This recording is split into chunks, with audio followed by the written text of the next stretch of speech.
Okay, सो basically मैं इसमें बता रहा था, जब भी आप प्रॉम्प्ट लिखते हैं तो उस प्रॉम्प्ट के कुछ ना कुछ कंपोनेंट्स होते हैं जो कि हमें पता होने चाहिए, बड़े ज़रूरी हैं। सो फॉर एग्जांपल जो यानी कि जिस तरह अगर हम नॉर्मल इंटरेक्शन कर रहे हैं तो उसके लिए खैर है, लेकिन जिस तरह अगर आपको एक इंडस्ट्रियल एप्लीकेशन बिल्ड कर रहे हैं जिसमें आप चाहते हैं कि एक कंसिस्टेंट किस्म का रिस्पांस मिले, तो आपका प्रॉम्प्ट भी यानी कि उसमें बड़ी चीज़ें क्लियर होनी चाहिए। सो फॉर एग्जांपल प्रॉम्प्ट में जो पहला कंपोनेंट हो कि उसमें आप उसको बताएं कि उसका रोल क्या है, कि that LLM needs to behave like, maybe आप उसको किस तरह behave like a child 5 years old, और बिहेव लाइक अ सीनियर और एल्डरली पर्सन, और बिहेव लाइक मे बी आप एक सर्टन रोल उसको दे सकते हैं, कंटेंट प्लानर का, सीनियर रिसर्चर का, और भी आपको जैसे ब्लॉग राइटर का, सोशल मीडिया राइटर का, maybe a mathematics professor, something like that. तो ये रोल बड़ा क्लियर होना चाहिए। मैं आपको अपना एक प्रोजेक्ट है उसमें उसकी एग्जांपल भी दिखाता हूँ उसमें। और फिर गोल ये इवेंचुअली यानी हम उससे क्या एक्सपेक्ट करते हैं, तो उसका गोल बड़ा बड़ा उसको एक्सप्लिसिटली और क्लियर बताना चाहिए कि इवेंचुअली जो हम आउटपुट चाहते हैं वो क्या होगी उसमें, और बैक स्टोरी में क्या होगा। अगर आप उसको कोई कॉन्टेक्स्ट देना चाहते हैं, फॉर एग्जांपल कोई मज़ीद इंफॉर्मेशन देना चाहते हैं, तो वो आप उसको इसमें देंगे। कॉन्टेक्स्ट भी आप उसको कह सकते हैं। इनपुट्स प्रोवाइडेड में हम उसको एक्सप्लिसिटली बताएंगे कि हम तुम्हें ये 3 इनपुट्स दे रहे हैं। सो फॉर एग्जांपल हम तुम्हें, फॉर एग्जांपल जिस तरह मैं अगर एक रिसर्च कर रहा हूँ तो मैं यूज़र की तुम्हें इनपुट दे रहा हूँ, फॉर एग्जांपल कस्टमर फीडबैक दे रहा हूँ, तो मैं एक्सप्लिसिटली बता रहा हूँ कि you will get customer feedback as an input, और your goal is to make something like this, कुछ भी हम जिससे बनाना चाहते हैं, और यू शुड बिहेव, और your role is like a senior researcher. और इवेंचुअली हमें आउटपुट एक्सपेक्टेशंस भी बतानी चाहिए कि हम जो आउटपुट चाहते हैं, फॉर एग्जांपल उसमें कितने नंबर ऑफ वर्ड्स हों, फॉर एग्जांपल उसमें कितने नंबर ऑफ पैराग्राफ्स हों। इसी तरह से हमें बेसिकली ये भी उसको एक्सप्लिसिटली बताना चाहिए कि समटाइम्स ये होता है कि हमें डायलॉग फॉर्मेट में आउटपुट चाहिए। तो जो भी आप एक प्रॉम्प्ट लिखें ना, उसमें ये 5 चीज़ें जो हैं वो बड़ी क्लियर होनी चाहिए। तो अभी जब हम प्रैक्टिकली कोडिंग करेंगे, और ये आप ना बेसिकली आप चैट जीपीटी से भी लिखवा सकते हैं, आप डीपसीक से भी लिखवा सकते हैं कि भाई ये आप उसको ब्रॉड चीज़ें बताएं, हेडिंग्स बताएं, तो उससे कहा कि मेरे लिए एक प्रॉम्प्ट डिज़ाइन कर दो जिसमें ये 5 चीज़ें हों। तो वो बहुत वेल ऑर्गेनाइज्ड वे में डिज़ाइन कर देता है। इवन प्रॉम्प्ट राइटिंग भी वो कर सकते हैं, बट मेक श्योर कि जो आप प्रॉम्प्ट लिख रहे हैं उसमें ये 5 कंपोनेंट्स हों। आई hope you got the basic idea. अगर अच्छा इसमें कोई कन्फ्यूजन है तो ask me, otherwise may be give me a thumbs up और समथिंग कि आपको ये समझ लग गया। ओके, इसमें आगे फर्दर हम एक चीज़ और मैं आपको बताना चाहता हूँ।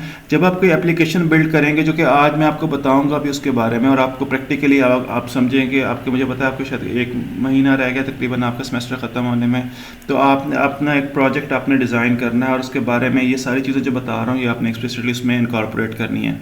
होता क्या है कि जब हम ये इसे आइटरेटिव प्रॉम्प्ट डेवलपमेंट कहते हैं, कि हमने सपोज करें एक LLM को इनपुट दी, वो हम इनपुट फॉर एग्जांपल हमारे से रेलेवेंट नहीं आई है, फॉर एग्जांपल उसने मे बी 70% हमारे से रेलेवेंट और आउटपुट प्रोड्यूस की है, बाकी 30% उसने हमारे मुताबिक काम नहीं किया। तो हम क्या करेंगे, इसे आइटरेटिव प्रोसेस होता है। हम क्या करेंगे, एक प्रॉम्प्ट ट्राई करेंगे, रिजल्ट्स को देखेंगे, रिजल्ट्स जो हमारे मुताबिक नहीं है, यानी कि लाजमी नहीं कि 100% हमारे मुताबिक हों, मे बी 80% हमारे मुताबिक हों, तो हम क्या करेंगे, उस प्रॉम्प्ट को दोबारा क्या करेंगे, दोबारा मॉडिफाई करेंगे, इंस्ट्रक्शंस को दोबारा क्लैरिफाई करेंगे कि तुम्हें ये काम नहीं करना, ये करना है, इस तरह से लिखना है, इस चीज़ को मेंशन नहीं करना। और ये हम बहुत एप्लीकेशन डेवलपमेंट यहाँ पे करते हैं, तो ये बहुत नॉर्मल चीज़ है और हमें हर वक्त इसको देखना चाहिए, और हम उसको दोबारा रिफ़ाइन करते हैं, दोबारा उसको एग्जांपल देते हैं। और ये इसमें बहुत इंपॉर्टेंट बात है कि अगर आप ये समझते हैं कि चैट जीपीटी ये जो भी प्रॉम्प्ट है वो हमारा डिज़ायर्ड रिस्पांस नहीं दे रहा, तो गिव इट 1 or 2 एग्जांपल्स कि हमें इस तरह की एग्जांपल चाहिए, कि ये सैम्पल है कि हमें इस तरह की चीज़ चाहिए। तो और ये एक आइटरेटिव प्रोसेस है जिससे आप क्या करते हैं, अपना जो बेहतर जो रेलेवेंट प्रॉम्प्ट है वो अचीव कर पाते हैं। और जब आपको एक अपना रेलेवेंट प्रॉम्प्ट आपको मिल जाता है तो फिर आप उसको रखें, आप उसको आगे अपनी एप्लीकेशन में यूज़ करें। तो ये 2 इंपॉर्टेंट स्लाइड्स थी मेरे ख्याल में, जो कि हम इसको आगे इनकॉर्पोरेट भी करेंगे। रोल कि हमारे जो प्रॉम्प्ट हो उसके में 5 कंपोनेंट्स हों, और ये आइटरेटिवली हम इसको इम्प्रूव भी करते रहते हैं। आज जो हमारा मेन टॉपिक है दैट इज़ वेरी इंपॉर्टेंट, बहुत ट्रेंडिंग है आजकल और इंडस्ट्री में बहुत डिमांडिंग है। जो लोग AI पे काम कर रहे हैं, एप्लीकेशन डेवलपमेंट पे काम कर रहे हैं, जो लोग LLM पे काम कर रहे हैं, उनका इसके बगैर गुजारा नहीं है। आप कोई भी बहुत हाईएस्ट लेवल का, यानी कि अगर आप ले लें एप्लीकेशन डेवलपर जो कि बहुत हाईली पेड है, और बहुत इवन एंट्री लेवल पे भी, अगर आपने कोई भी इंडस्ट्रियल एप्लीकेशन बनानी है, कोई अपने स्टार्टअप वाला काम करना है, ये कुछ भी ऐसा, तो अगर आपने इसमें एआई की रिकॉर्डिंग, सॉरी एआई अगर आपने इनकॉर्पोरेट करनी है, तो यहाँ पर आपने ना इसको रिट्रीवल ऑगमेंटेड जनरेशन के बगैर गुजारा नहीं है। कोई आप में से मुझे बता सकता है कि रैग से क्या मुराद है, अगर और या इस टर्म से आपको क्या समझ लगती है, रिट्रीवल ऑगमेंटेड जनरेशन से आपको क्या समझ लगती है? एनीवन कोई बताना चाहे आप में से? किसी का अभी माइक तो ऑन हुआ है, आई डोंट नो किसका अभी ऑन हुआ है, शायद बिलाल का माइक ऑन हुआ है। Anyone who would like to tell, maybe आप लिख के बताना चाहें, या आपको इससे क्या समझ लगती है? अगेन रिट्रीवल जनरेशन मीन्स हम जनरेट ही करवा रहे हैं ऑब्वियसली, बट हम अपने जी जी बताएं। सर इसमें हम अपने डॉक्यूमेंट्स वगैरह में से जो है रेलेवेंट इंफॉर्मेशन एक्सट्रैक्ट करते हैं रैग के थ्रू। हाँ बिल्कुल ठीक है, बिल्कुल ठीक है। तो रिट्रीवल ऑगमेंटेड, अगेन हम रिट्रीव करेंगे, रिट्रीव करेंगे किसको? अपने पर्सनल डेटाबेस में से, अपनी कंपनी के डेटाबेस में से, और उसकी बेस पे हम ऑगमेंट करेंगे। अच्छा, ऑगमेंट करने से क्या मुराद है? इन जनरल ऑगमेंट का मतलब कहता है बढ़ाना, एनहेंस करना। तो यहाँ पर बेसिकली क्या होता है? ऑगमेंट बेसिकली होता क्या है, एक तो नॉलेज है, फॉर एग्जांपल एलएलएम की अपनी, जब हम एलएलएम को इनपुट्स दे रहे थे, हमने उसको सारी विकीपीडिया की इनपुट दे दी, हमने उसको और भी बहुत सारी चीज़ों की इनपुट दे दी, तो एक तो उसका अपना नॉलेज है, तो रिट्रीवल का मतलब ये था। लेकिन उसके पास फॉर एग्जांपल उसके पास फास्ट का नॉलेज नहीं है, उसके पास फॉर एग्जांपल आज जो पाकिस्तान में हो रहा है या पूरी दुनिया में हो रहा है, उसके पास उसका नॉलेज नहीं है। तो एक उसकी अपनी नॉलेज है। तो रिट्रीवल ऑगमेंटेड का मतलब ये है कि हम क्या करेंगे, जो दुनिया में जो अभी जो हमारा अपना डेटाबेस है, या दुनिया में जो अभी न्यूज़ चल रही है या ट्वीट्स चल रही हैं, उनको हम रिट्रीव करेंगे और वो भी हम एलएलएम को देंगे, तो वो ऑगमेंट कर देंगे, यानी उसका नॉलेज ऑगमेंट हो जाएगा। और जब वो उसको डेटाबेस का उसको एक्सेस मिलेगी, उसके बाद वो जो जनरेट करेगा, तो उसको हम रिट्रीवल ऑगमेंटेड जनरेशन कहते हैं। तो ये अगर आप इसको देखना चाहें, तो जब कोई फॉर एग्जांपल जब चैट जीपीटी ट्रेन हुआ, GPT-4 को ट्रेन किया उन्होंने, डीप सीक को ट्रेन किया, या किसी भी और मॉडल को ट्रेन किया, तो उसका एक अपना नॉलेज आ गया, उसने नॉलेज लर्न ड्यूरिंग ट्रेनिंग, उसने कुछ सीखा। लेकिन उसके बाद क्या है, उसके बाद जो दुनिया में जो कुछ नया हो रहा है उससे वो डिस्कनेक्टेड है, उसको बेसिकली नहीं पता कि दुनिया में फर्दर क्या नया हो रहा है। तो यहाँ पर बेसिकली क्या होता है कि हमें उसको कनेक्ट करना है दुनिया के साथ, और दुनिया से मुराद ये समझें कि आपने उसको अपने पर्सनल डेटाबेस के साथ कनेक्ट करना है, अपनी गूगल ड्राइव के साथ कनेक्ट करना है, अपने व्हाट्सएप के साथ कनेक्ट करना है, अपने स्टार्टअप के साथ कनेक्ट करना है, अपनी कंपनी के फास्ट के डेटाबेस के साथ कनेक्ट करना है। तो ये बेसिकली हम काम, ये कनेक्टिंग LLM इसलिए लिखा है। तो इसके लिए जो बहुत यानी इंपॉर्टेंट मेथोडोलॉजी यूज़ होती है, उससे हम क्या कहते हैं, रैग। तो ये आपको इवन चैट जीपीटी वगैरह में आप जाएं, आपको जो सर्च का फीचर मिलता है वो भी बेसिकली रैग का ही एक ऑपरेशन है। और यही इसकी इंपॉर्टेंस बेसिकली यहाँ से आती है कि हम इसको अपनी कंपनी के डेटाबेस के साथ कनेक्ट कर सकते हैं। ओके, हम इसका एक्चुअल में कोडिंग भी करेंगे इसकी, और वो आसान है, इतनी मुश्किल नहीं है। यहाँ पर बेसिकली क्या होता है, it's a method to connect a large language model with a knowledge base, इसे हम रैग कहते हैं। आप नॉलेज बेस कोई भी हो सकती है, अगेन आपका पर्सनल डेटाबेस, आप चाहे तो अपना एक पर्सनल सेक्रेटरी बना सकते हैं, आप चाहे तो एक सेल्स पर्सन बना सकते हैं जिसको पास सेल्स का डेटाबेस की एक्सेस हो, आप चाहे तो फाइनेंशियल एनालिस्ट बना सकते हैं। तो और ये एक एक्सटर्नल नॉलेज को कंबाइन करता है उस नॉलेज से जो कि उसने LLM ने ट्रेनिंग के दौरान हासिल किया। और हमने ट्रेनिंग के बारे में पढ़ा है, जो ट्रांसफॉर्मर मॉडल में जब हम इनपुट देते हैं तो वो सारी ट्रेनिंग्स जो एम्बेडिंग्स वगैरह बनती हैं, तो वो उसकी एक वो वाला नॉलेज है, फिर एक एक्सटर्नल नॉलेज उसको कंबाइन करते हैं, तो ये बहुत फिर पावरफुल चीज़ बन जाती है। So again it combines the strengths of generative models with retrieval models. Retrieval यही यानी कि पर्सनल जो आपका डेटाबेस है उस नॉलेज को रिट्रीव करना। इसका फ़ायदा क्या है? इससे क्या होता है कि ये जो लार्ज लैंग्वेज मॉडल्स में समटाइम्स मसला आता है हेलुसिनेट का। हेलुसिनेट का मतलब ये होता है, आप में से कोई बता सकता है हेलुसिनेशन का ये LLM के सेंस में क्या मतलब होता है, या इवन ह्यूमन बीइंग के सेंस में, साइकोलॉजी के सेंस में? Anyone who would like to tell me, maybe लिख के या वैसे, what do we mean by hallucination? और अगर आपको AI की सेंस में पता है और कॉन्टेक्स्ट में पता है तो दैट्स बेटर। एनीवन कोई बता सके आप में से? ओके, हेलुसिनेशन ये होता है अनएक्सपेक्टेड आउटपुट। अनएक्सपेक्टेड कह रहे हैं या इनकोरेक्ट। सो चैट जीपीटी के बारे में जब ये नया नया आया था तो ये उसका साइकोलॉजिकल एनालिसिस किया गया था। तो basically many people defined it कि it speaks alive with confidence, कि चैट जीपीटी ना बड़े कॉन्फिडेंस से झूठ बोलता है। एंड दिस मीन्स कि फॉर एग्जांपल आप इसे कहेंगे एक ऐसे लिखो और उसकी साइटेशंस दे दो या उसके रेफरेंसेस दे दो, ये खुद से रेफरेंस बना लेगा। तो बेशक यानी कि वो एक्चुअल में वो रेफरेंसेस कहीं एग्जिस्ट भी नहीं कर रहे, लेकिन वो खुद से बना लेगा। तो इसे हम हेलुसिनेशन कहते हैं। ठीक हो गया। तो अगर आप उसको रिट्रीवल ऑगमेंटेड जनरेशन के थ्रू अगर आप उसको इसका रिस्पांस जनरेट करवाएंगे तो ये जो हेलुसिनेशन के चांसेस हैं, ये अनएक्सपेक्टेड आउटपुट के चांसेस हैं, ये बहुत कम हो जाएंगे, क्योंकि इसको पता होगा कि किस फाइल से वो डेटा ले रहा है और उसका मेटा डेटा क्या है। और हमने last time Meta data extract करना भी सीखा था। अभी जब हम कोडिंग करें तो हमको दोबारा बता दूंगा कि वो किस पेज नंबर से वो डेटा ले रहा है। तो उसको एग्जैक्ट पता होता है कि वो जी किस फाइल से और किस फाइल में किस पेज नंबर से डेटा ले रहा है। तो उसके हेलुसिनेशन के चांस कम हो जाते हैं और उसका रिस्पॉन्स ज़्यादा एक्यूरेट हो जाता है। तो ये रिट्रीवल ऑगमेंटेड जनरेशन की बड़ी इंपॉर्टेंस है। कोई भी कंपनी माइक्रोसॉफ्ट और गूगल से लेके कोई छोटा स्टार्टअप से लेके अगर वो एआई और इन लार्ज लैंग्वेज मॉडल्स को अपने सिस्टम में इनकॉर्पोरेट कर रही है ना, तो वो इस रैग टेक्निक को ज़रूर इस्तेमाल कर रही है। वन वे और द अदर ये ज़रूर इस्तेमाल हो रही है। तो अगर आप आज के लेक्चर में इसको समझ जाते हैं, मेरा ज़्यादा एम्फेसिस होगा थ्योरी पे, और हम कोडिंग भी करें। कोडिंग इतनी मुश्किल नहीं है, वो आपके लिए मे बी LLMs भी कर देंगे, चैट जीपीटी भी कर देगा, बट आपको अंडरलाइंग आर्किटेक्चर ये कैसे परफॉर्म करता है आपको पता होना चाहिए। ताकि और आई वुड लव कि अगर आप किसी कंपनी में काम कर रहे हैं तो और वो आपको अगर लीगली अलाउ करते हैं कि आप उनके डेटा के साथ ये कर सकें, तो make a system for them, उनके लिए आप रैक को इम्प्लीमेंट करें, तो आपकी भी लर्निंग होगी और ऑर्गेनाइजेशन का भी फ़ायदा होगा। And like if things work very well you can even sell that और you can have your own startup. और बहुत सारे स्टार्टअप्स जो आजकल जनरेट हो रहे हैं वो रैक बेस पे हो रहे हैं। Okay, so let's discuss a little bit further. LLM और रैक में क्या फ़र्क है? LLM is just like a simple prompting, जो कि अगर आपने उसको एक इनपुट दी, आप उसने कुछ प्रोसेसिंग की, आपको एक सिंपल आंसर मिल गया। ये सिंपल प्रॉम्प्टिंग है।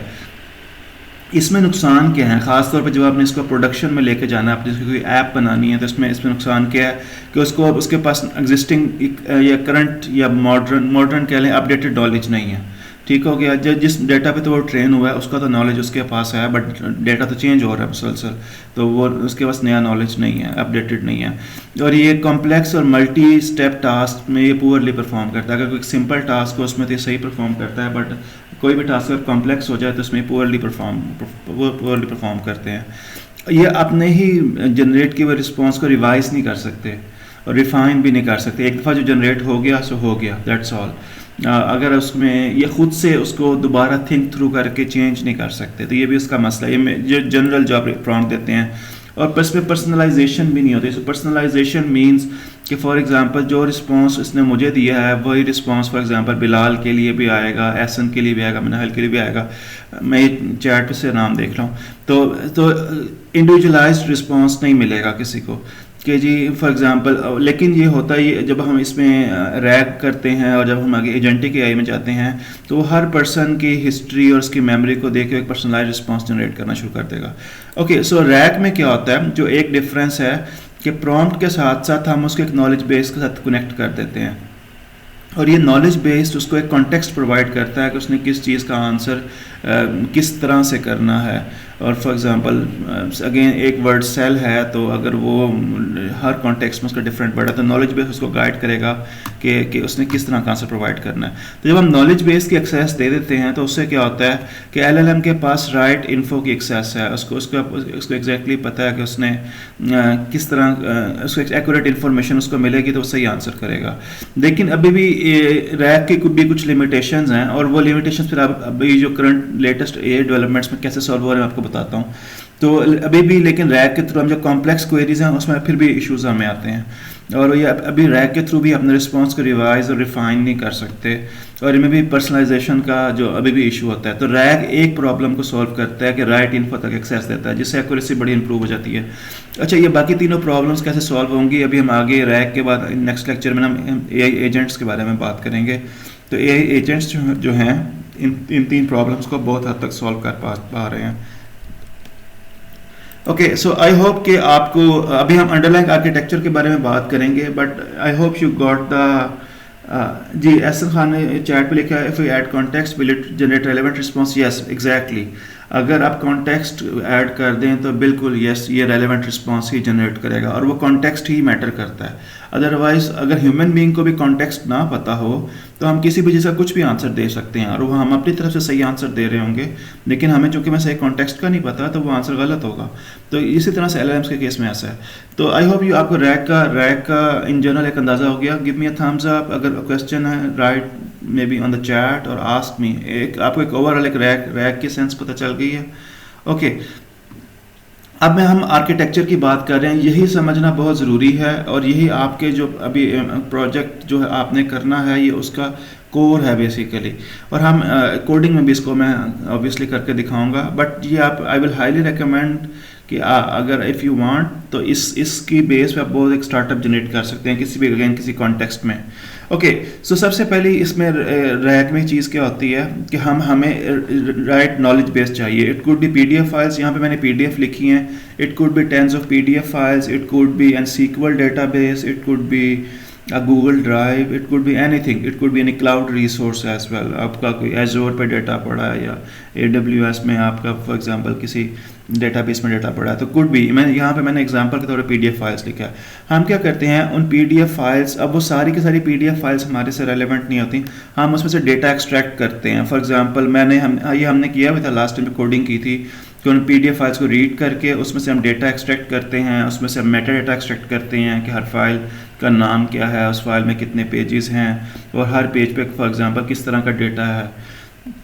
जब वो हम डेटा एक्सट्रैक्ट कर लेते हैं तो डेटा को हम छोटे छोटे चंक्स में डिवाइड करते हैं, और ये बड़ा ज़रूरी है। अभी जो लैंग्वेज मॉडल्स आ गए हैं वो बहुत पूरी फाइल को भी हैंडल कर लेते हैं, बट फिर भी इट्स वाइज के सपोज करें कि समटाइम्स हमें, क्योंकि हम बेसिकली होता क्या है कि हम हर टोकन के लिए पे कर रहे हैं, तो अगर हम चंक्स में डिवाइड करेंगे तो उसका फ़ायदा ये होता है कि हम रेलेवेंट चंक निकाल के एलएलएम को देंगे तो हमारी कॉस्ट कम होगी।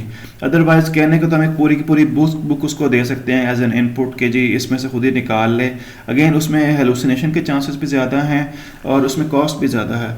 तो हम क्या करते हैं, जो भी हम ये तीनों स्टेप्स मैं करवा चुका हूँ, मैं इसको कोडिंग में रिवाइज भी करूँगा। हमने PDF फाइल्स को रीड किया, उसमें से हमने रेलेवेंट डेटा निकाला, उस डेटा को हमने क्या किया, चंक्स में डिवाइड कर दिया। चंक्स का मतलब क्या है कि हम 1000 वर्ड का एक चंक बना लें, 500 वर्ड्स का एक चंक बना लें, 200 वर्ड्स का एक चंक बना लें। जब वो चंक्स बन जाते हैं तो फिर आगे ट्रांसफॉर्मर्स वाला रोल स्टार्ट होता है। फॉर एग्जांपल हम सपोज करें हमने ये हमारे पास जितनी भी PDFs थी, सपोज करें 1 2 3 3 चंक, यहाँ n means it could be 50 chunks in total, n means any number, it could be 1000 chunks, it could be or maybe 1 million chunks as well। तो हमने क्या किया, उसके चंक्स बना लिए। अच्छा, फिर हम क्या करते हैं, हर चंक की, यहाँ पे चंक लेवल, पूरे पैराग्राफ अगर 1000 वर्ड्स हैं तो उन 1000 वर्ड्स का एक चंक है, तो उस पूरे चंक की एक एम्बेडिंग जनरेट होगी। ठीक हो गया। अगर इस तरह से जो हमारे पास सेकंड चंक है उसकी एम्बेडिंग जनरेट होगी, थर्ड चंक है उसकी, और ये आज हम बेसिकली देखेंगे, और ये एम्बेडिंग हम OpenAI के थ्रू भी जनरेट कर सकते हैं और मैं आपको दिखाऊंगा। तो हर चंक की एम्बेडिंग्स, तो जितने चंक्स हैं, अगर 50,000 चंक्स हैं तो 50,000 उनकी एम्बेडिंग्स जनरेट होंगी, अगर 20 चंक्स हैं तो 20 एम्बेडिंग्स जनरेट होंगी। अभी जो एम्बेडिंग्स क्या होती हैं, एम्बेडिंग्स हमने इसके बारे में बहुत डिटेल से पढ़ा। ये बेसिकली एक लिस्ट है, एक लिस्ट ऑफ वैल्यूज़ है, एक वेक्टर वैल्यूज़ हैं। हम क्या करते हैं, उन एम्बेडिंग्स को हमने स्टोर करवाना है किसी डेटाबेस में, और ये भी आज मैं आपको दिखाऊंगा। आप उसको डेटाबेस, अच्छा इसके लिए स्पेशलाइज्ड डेटाबेसेस हैं, आप चाहें तो इनको वो PostgreSQL में, SQL में भी सेव करवा सकते हैं, but nowadays we have specialised vector databases. और बहुत सारी कंपनीज जो नए बिजनेस मॉडल जो जनरेट हो रहे हैं उसमें बहुत सारी कंपनीज सिर्फ ये वेक्टर डेटाबेस की सर्विस प्रोवाइड कर रही हैं। जैसे क्यूड्रेंट मिल जाएगा और भी बहुत सारे मिल जाएंगे, और बहुत सारे ओपन सोर्स भी हैं। हम ओपन सोर्स यूज़ करेंगे जिसको अपने सिस्टम पे फ्रीली इंस्टॉल कर सकते हैं, यूज़ कर सकते हैं। उसमें फेसबुक के भी हैं, कुछ फाइस के नाम से है, उसको हम यूज़ करेंगे आज। तो हमारे पास एम्बेडिंग्स जनरेट हो गई। इन एम्बेडिंग्स को हमने क्या किया, एक वेक्टर डेटाबेस में स्टोर करवा लिया। So embedding is actually a vector, basically vector क्या होता है, एक लिस्ट ऑफ वैल्यूज होती है। ठीक हो गया, यहाँ तक समझ लगी है? Any question? अगर आपको क्लियर नहीं है, आस्क मी। टेक्स्ट फाइल ली, उसमें से टेक्स्ट निकाला, टेक्स्ट के चंक्स बनाए, हर चंक की एम्बेडिंग जनरेट की। एम्बेडिंग को हमने किस में सेव कर दिया, एक वेक्टर डेटाबेस में। एनीवन से यस नो और something, did you get that, ताकि कुछ अंदाज़ा हो मुझे। ओके, उसके बाद बेसिकली क्या होता है, हम क्या करते हैं, अब ये हमारे पास डेटाबेस बन गया। अब यूज़र क्या करता है, अब यहाँ पे इस पे फोकस करना है, क्वेरी पे। अब यूज़र ने क्या करना है, अब कोई क्वेरी करनी है। सो फॉर एग्जांपल मैं उससे क्वेरी करूँगा कि जी what is happening in maybe in Ukraine और समथिंग, ठीक हो गया। आज की कोई न्यूज़ बताओ कि जी what is happening between you know a meeting between Trump and Ukrainian president, something like that, और मैंने क्वेरी की है। अब वो क्वेरी भी बेसिकली क्या होगा, उस क्वेरी की भी किस में कन्वर्ट हो जाएगी, उसकी भी एम्बेडिंग्स बन जाएंगी। तो एक हमारे पास जो नॉलेज बेस है उसकी एम्बेडिंग्स बन गई, वो एक हमने डेटाबेस में स्टोर की हुई है, और एक हमारे पास उस क्वेरी की भी एम्बेडिंग बन गई। क्योंकि इवेंचुअली जो है मैंने आपको बताया था सारा काम एम्बेडिंग्स में होता है, ठीक हो गया। क्वेरी की भी जब एम्बेडिंग्स बनेंगी तो हम क्या करेंगे, फिर हम एक सिमेंटिक सर्च करेंगे। अच्छा, आजकल आप दोनों तरह की सर्च, सिंटेक्स बेस्ड वाली सर्च भी कर सकते हैं जैसे गूगल करता है, और आप सिमेंटिक सर्च भी करेंगे।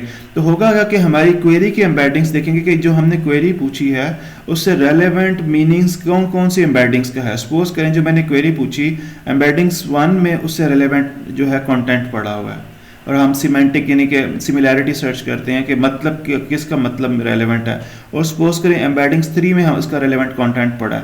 तो हम क्या करेंगे, इस क्वेरी को आंसर करने के लिए इन 2 एम्बेडिंग्स को डेटाबेस में से निकाल लेंगे। जो बाकी एम्बेडिंग्स हैं उसको हम डिस्कार्ड कर देंगे, यानी डिस्कार्ड मीन्स उसकी हमें ज़रूरत ही नहीं है। जो हम एक्सट्रैक्ट करेंगे वो हम कौन सी एम्बेडिंग्स को एक्सट्रैक्ट करेंगे, जो भी रेलेवेंट है।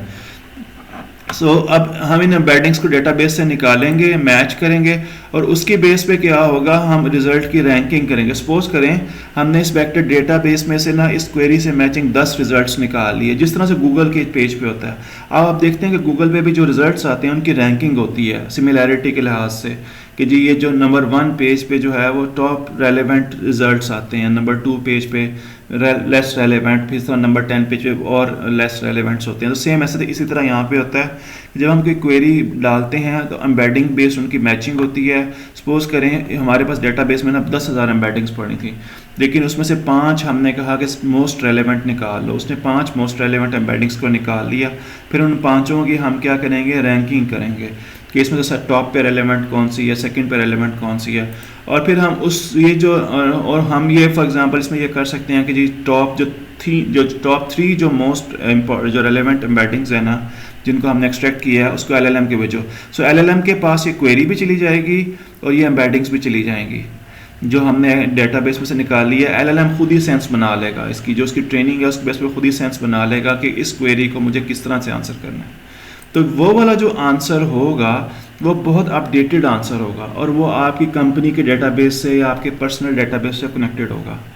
ठीक हो गया, क्योंकि हमने जो नॉलेज बेस लिया है वो हमने उसकी अपनी ट्रेनिंग के अलावा जो आपका डेटाबेस है वहाँ से लिया है, और उसमें से भी जो मोस्ट मैचिंग रिजल्ट्स थे वो हमने LLM को दिए, और LLM को हमने साथ में अपनी क्वेरी दी, और उसने जो उसके रिजल्ट्स की बेस पे उसने अपना एक आंसर निकाल लिया। I hope you got the whole idea कि ये चीज़ कैसे काम कर रही है। समझ लग रही है आपको? एनी क्वेश्चन सो फार? ये जो मैंने आपको सारा स्ट्रक्चर आर्किटेक्चर दिखाया है यही रैग है, ठीक है। आप आगे यहाँ पे आप चाहें तो आप इमेजेस भी ऐड कर सकते हैं PDF फाइल्स की बजाय, आप मल्टी मॉडल यूज़ कर लें। आप यहाँ पे टेक्स्ट को भी दे सकते हैं, आप चाहें तो वीडियोस को भी यहाँ पे यूज़ कर सकते हैं, ऑडियोस को, हर एक की एम्बेडिंग बन जाएगी, हर एक की एम्बेडिंग वेक्टर डेटाबेस में स्टोर हो जाएगी। जो हमने क्वेरी पूछनी है वो क्वेरी जो है रेलेवेंट हमें एम्बेडिंग के चंक्स हम यहाँ से एक्सट्रैक्ट करेंगे, उनकी सिमिलैरिटी की बेस पे उनको हम रैंक करेंगे, उनको हम आगे LLM को देंगे। LLM हमारी क्वेरी को और इन एम्बेडिंग्स को इसके एक सेंस बना के उसका एक आंसर दे देगा। और ये बेसिकली क्या होगा, ये आप इससे क्या होगा कि आपका जो बेसिकली बहुत यानी कॉन्टेक्चुअलाइज्ड आपको आंसर मिलेगा, आपका पर्सनलाइज्ड एक रिस्पांस मिलेगा आपको, ये जनरल जेनेरिक रिस्पांस नहीं होगा। Did you get that? Any question so far? पूछो भाई, अगर आप कंफ्यूज हो तो पूछो, आस्क मी। और आपने इसको एक्चुअल में इम्प्लीमेंट करना है। जो आपका प्रोजेक्ट है उसमें एक इसका मेजर चंक यही है, सारी जनरेटिव AI इस पे बेस कर रही है। और बिलीव मी, आप एक latest state of the art चीज़ पढ़ रहे हैं। अच्छा, अब इसकी स्ट्रेंथ क्या है? ये जो आप रैक को अप्लाई करते हैं, तो ये कॉन्टेक्स्ट ओरिएंटेड है। इसको पता है कि मैं फास्ट के बारे में बात कर रहा हूँ। अगर फास्ट का हम इसे डेटाबेस इंट्रोड्यूस करवाते हैं, अगर मैं इसको अपने पर्सनल गूगल ड्राइव की बात एक्सेस देता हूँ, तो इट मीन्स उसको पता है कि वो ज़िशान की गूगल ड्राइव की वो के बारे में वो बात कर रहा है, उसके कंटेंट के बारे में बात कर रहा है। अगर हम इस तरह से करते हैं तो इसकी हेलुसिनेशन के चांसेस बड़े कम होते हैं। हेलुसिनेशन के चांसेस, अगर मैं आपको पीछे जाऊं, तो जो रिजल्ट्स की रैंकिंग करते हैं ना, तो यहाँ पे भी कम हो जाते हैं कि वो रिजल्ट्स जो कि जिनकी रैंकिंग या रेलेवेंस इतनी ज़्यादा नहीं है, उसको हम यहाँ पे फिल्टर लगा लेते हैं कि मैं कहता हूँ ये टॉप 3 मोस्ट रेलेवेंट रिजल्ट्स हैं ना, वही LLM को भेजो। तो जो इररेलेवेंट रिजल्ट्स होते हैं उनको हम यहाँ पे फिल्टर कर लेते हैं, जिससे क्या होता है कि वो रेलेवेंट ही उसके पास कंटेंट जाता है, तो वो रेलेवेंट ही आंसर प्रोड्यूस करता है। तो ये रिजल्ट्स की रैंकिंग भी बहुत मैटर करती है। इसी तरह से ये बहुत हर कॉन्टेक्स्ट में एप्लीकेबल हो सकता है। अगर आप फाइनेंशियल डेटा में, अगर फाइनेंशियल इंडस्ट्री में काम कर रहे हैं, आप उसको वहाँ अप्लाई कर सकते हैं। आप अगर रिसर्च में काम कर रहे हैं, आप उसको वहाँ अप्लाई कर सकते हैं। और भी अगर आप मार्केटिंग में काम कर रहे हैं, और जो भी रेलेवेंट जहाँ पे कोई भी कंटेंट एडमिनिस्ट्रेशन HR में काम कर रहे हैं, हर कॉन्टेक्स्ट में अप्लाई हो सकता है। और इसका जो एक बहुत बड़ा फ़ायदा ये, और मैं आपको दिखाऊंगा कि ना सिर्फ ये रिस्पांस देता है बल्कि उसका साथ में सोर्स भी बताता है, और इससे आपका ट्रस्ट बड़ा बढ़ जाता है कि ये बताता है। और जब हमने एक प्रोजेक्ट किया था, मैं आपको दिखाऊंगा। मैं बेसिकली तो अभी ये आजकल ये हर चैट GPT वगैरह भी आपको ये दे रहा है। मैं आपको एग्जांपल भी दिखाऊंगा रैक की एक अभी लाइव। तो आप ना सिर्फ वो आपको रिस्पांस देता है, बल्कि ना वो आपको मेटा डेटा में बता भी देता है कि जी मैंने ये आंसर फ़लाँ फाइल से उठाया, कि मैंने, और ये इसका फ़लाँ फाइल के फ़लाँ पेज पे जो है इससे रेलेवेंट कंटेंट पड़ा हुआ है। तो और ये आपको एक दफ़ा ही अपलोड करने की ज़रूरत होती है। आप फॉर एग्जांपल सपोज करें, इसका फ़ायदा क्या है? Easily updatable. इसका मतलब क्या है? सपोज करें आपकी कंपनी का डेटा है, सपोज करें कल एक और मीटिंग हुई, उसमें कुछ नए PDFs आपने बनाए, या कुछ नए कोई पॉलिसी डॉक्यूमेंट आ गए, तो आप इजीली उसको अपलोड कर दें। तो आपको ये नहीं होगा कि जो मुझे LLM स्टार्ट से ट्रेन करना है, नई फाइल अपलोड कर दें तो उसका नॉलेज बेस ऑटोमेटिकली अपडेट हो जाएगा, कि उसको लेटेस्ट फाइल की भी एक्सेस हो जाएगी। तो आप अगर कुछ नया नॉलेज प्रोड्यूस हो रहा है, वो इजीली अपडेट हो सकता है डेटाबेस में। कन्वीनियंस फॉर इंटरनेट यूजर्स और कस्टमाइजेबिलिटी है, बहुत ज़्यादा इसमें कस्टमाइजेबिलिटी है। इसके भी लिमिटेशंस क्या हैं? Despite all of these things अभी भी हेलुसिनेट करता है, दो के बहुत कम एरर मार्जिन हो जाता है इसमें। रैक की भी कुछ लिमिटेशंस हैं, उसके बारे में हम बात करेंगे। मैंने भी खैर कुछ पीछे वाली स्लाइड्स हमको दिखाई भी थी। समटाइम्स ये लॉस्ट इन द मिडल हो जाता है, और ये आपने कभी देखा होगा, अगर आप चैट GPT पे ना एक पूरी की पूरी बुक अपलोड करें 300 पेजेस की, तो ये एक बहुत पेपर आया था, बहुत यानी कि कह लें बहुत अच्छा पेपर था, उसका नाम he lost in the middle था। अगर आप चैट GPT का पूरी की पूरी बुक एक अपलोड करें ना, और बुक अपलोड करने के बाद उसमें से क्वेश्चन पूछें, तो होगा क्या कि वो इन्फॉर्मेशन जो कि किसी भी चंक के स्टार्ट में होती है या एंड पे होती है, यह उसको ना बड़े अच्छे तरीके से एक्सट्रैक्ट कर लेता और समझ पाता है। अभी जो लेटेस्ट मॉडल आ रहे हैं, उन्होंने इस पर काफ़ी हद तक ओवरकम कर लिया, लेकिन वो इन्फॉर्मेशन जो कि मिड में होगी ना, उसको ये समटाइम्स लूज कर देता है। तो इसे कहते हैं लॉस्ट इन द मिडल। कि अगर हम फॉर एग्जांपल इसको एक इनपुट दे रहे हैं 5 सफ़ों की, कि इसमें से तुमने आंसर, इसको समझो और इसमें से समझ के हमारी क्वेरी का आंसर करो, तो वो इन्फॉर्मेशन जो कि पेज 1 पे होगी या पेज 5 पे होगी ना, तो ये उसको बड़ी आसानी से कर लेता है वो। लेकिन वो इन्फॉर्मेशन जो कि पेज 3 पे होगी, कहीं मिडल में होगी ना, तो अक्सर अभी यानी कि अक्सर से समटाइम्स पे आ गया। पहले ये बहुत मिस्टेक करता था, लेकिन अभी वो इस इन्फॉर्मेशन को इग्नोर कर देता है समटाइम्स। तो ये इसे हम कहते हैं लॉस्ट इन द मिडल। और समटाइम्स इशू ये होता है कि हमारे डॉक्यूमेंट से बड़े कॉम्प्लेक्स बने होते हैं, कि जी वो PDF से सही नहीं बनी होती, या PDFs में वो उनकी अलाइनमेंट ही सही नहीं होती, या उनका वो टेक्स्ट वो पढ़ा नहीं जाता समटाइम्स। तो अगर इस तरह के इश्यूज़ हों तो तब भी रैक इतना इफेक्टिव नहीं है। अदरवाइज़ ये बहुत इफेक्टिव टेक्निक है। यहाँ तक कोई क्वेश्चन, इसको अभी छोड़ दें, यहाँ तक कोई क्वेश्चन, एनी क्वेश्चंस रैक के बारे में? Did you get the overall idea architecture के बारे में? और ये आप लोगों ने प्रैक्टिकली इम्प्लीमेंट करना है। ठीक हो गया? अच्छा, और मैं आपको ना अब इसकी एक प्रैक्टिकल एग्जांपल दिखाता हूँ। Let me reshare my screen. मैंने जेमिनी में उसका एक बहुत अच्छा देखा था अभी, एक बेसिकली जिसमें मैं आपको ये रैक की आपको प्रैक्टिकल एप्लीकेशन दिखाता हूँ। फॉर एग्जांपल अगर मैं अभी जेमिनी खोलता हूँ ना, जेमिनी .google.com। तो जेमिनाई, मेरी स्क्रीन नज़र आ रही है, जेमिनाई मॉडल नज़र आ रहा है? Okay, let me create a new chat. Say yes or no, anyone, can you see my screen clearly, or do I need to zoom a little bit? Zoom करने की ज़रूरत है? ओके, मैं फिर भी थोड़ा कर देता हूँ। आप यहाँ पे जेमिनाई में देखें, पहली बात जो आपको रैग की एप्लीकेशन नज़र आएगी, आप ये प्लस का बटन देख रहे हैं, तो ये जो इमेज फाइल्स, ये बेसिकली ये सारी रैग है, और ये गूगल ड्राइव जो है ये सारी की सारी रैग है। आप कोई इमेज अटैच करें, आप कोई फाइल अटैच करें, ये सारे का सारा आपको ये रैग की एप्लीकेशन है। तो शुरू में हुआ ये कि बहुत सारे स्टार्टअप्स बने जिन्होंने रैग को एज ए, क्योंकि शुरू में ये इनका फीचर नहीं था, तो बहुत सारे स्टार्टअप्स बने इंक्लूडिंग माई ऑन। मैंने रैग को बेसिकली एक पूरी चैट विद मॉड्यूल्स के नाम से एक बनाई चीज़, लेकिन हुआ यह कि कुछ महीनों के बाद ना ये जो कंपनीज थी चैट जीपीटी और जेमिनाई, इन्होंने इसको स्टैंडर्ड अपना जो है अपने इंटरफेस का हिस्सा बना दिया, तो जिससे क्या हो गया, बहुत सारे स्टार्टअप्स बैठ गए थे। इसी तरह से, लेकिन अगर आप देखें, मैं यहाँ पे अगर जाऊँ, can you see this deep research feature, ये उसमें भी है, लेकिन जेमिनाई पे आपको फ्री में फ़िलहाल मिल जाता है। फॉर एग्जांपल अगर मैं डीप रिसर्च में जाऊँ, deep research 2.51, let us give it any question. So for example, how to create an excellent sales strategy। मैं इसको एक सिंपल एक क्वेश्चन दे रहा हूँ। तो अब ये बेसिकली क्या है, अगर आप यहाँ पर देखें, just a second, in general Gemini ये बहुत जल्दी रिजल्ट प्रोड्यूस करता है, लेकिन ये भी टाइम ले रहा है। ये टाइम इसलिए ले रहा है कि ये बेसिकली बैक एंड पे ना गूगल का जो भी डेटाबेस है उसमें से रेलेवेंट पेजेस को सर्च कर रहा है, ये रैग को अप्लाई कर रहा है। तो can you see, if you see, like let me just, आप देख रहे हैं रिसर्च वेबसाइट्स, तो यहाँ पर बेसिकली क्या है, इसने सेल्स स्ट्रेटेजी क्रिएशन गाइड, और यहाँ पर ना मैं एडिट प्लान में जाके इवन यहाँ पे ये बेसिकली आपको ना सारे रिसोर्सेज भी बताता है, मे बी, बट इसमें यहाँ पे एक्सप्लिसिटली वो रिसोर्सेज नहीं बता रहा। Maybe let me give it and another, so for example how to integrate एक पेमेंट सिस्टम है स्ट्राइप या PayPal in a website. So अगर मैं से कहता हूँ कि इसके बारे में मुझे डीप रिसर्च करके बताओ, तो ये बेसिकली क्या करता है, आई डोंट नो इन्होंने चेंज ना कर दिया हो, यहाँ पर ना ये वेबसाइट के रिसोर्सेज बताता है कि जी मैं यहाँ से वेबसाइट बेसिकली उठाऊंगा। अच्छा, ये ready in a few minutes, ये भी चल रहा है।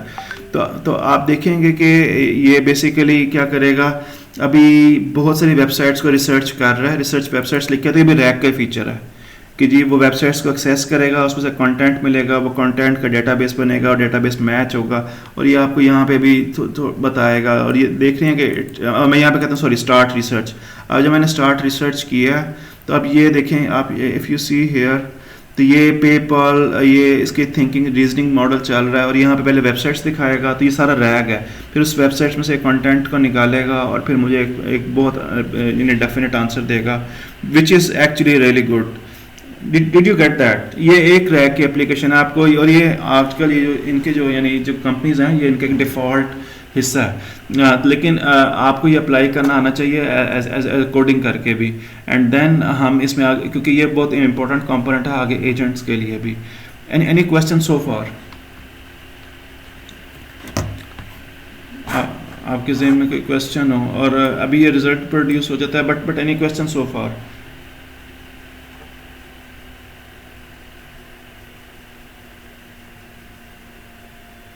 Anyone? Okay, just play with it whenever you got time. लेकिन ये यहाँ पर और you can see कि ये time ले रहा है, so it's हाँ. Okay, Aryan, if we compare ChatGPT's deep search to Gemini, Formal is extremely capable in terms of delivering proper factual based information and efficiently. Just need to provide relevant context. हाँ, I agree, इसमें कोई issue नहीं है, लेकिन मेरे नज़दीक ना ये अगर फॉर एग्जांपल एक कंपनी का बेहतर है दूसरे से, तो ये it's a matter of time. Her company basically improve कर रही है। अगर आपको चैट जीपीटी के सोर्सेज ज़्यादा बेहतर लगते हैं या उसका डीप रिसर्च का फीचर बेहतर लगता है, गो फॉर दैट। और मेरे ख्याल में जेमिनाई में ना it's still in the experimental phase, तो लेकिन मेरे लिहाज से ये भी ठीक है, और प्लस ये फ्री है अभी, उसके लिए शायद आपको पे करना पड़ता है। और you can find the similar features in DeepSeek as well. तो I am quite okay with that, but my whole purpose is अभी अगर आ जाए, लेकिन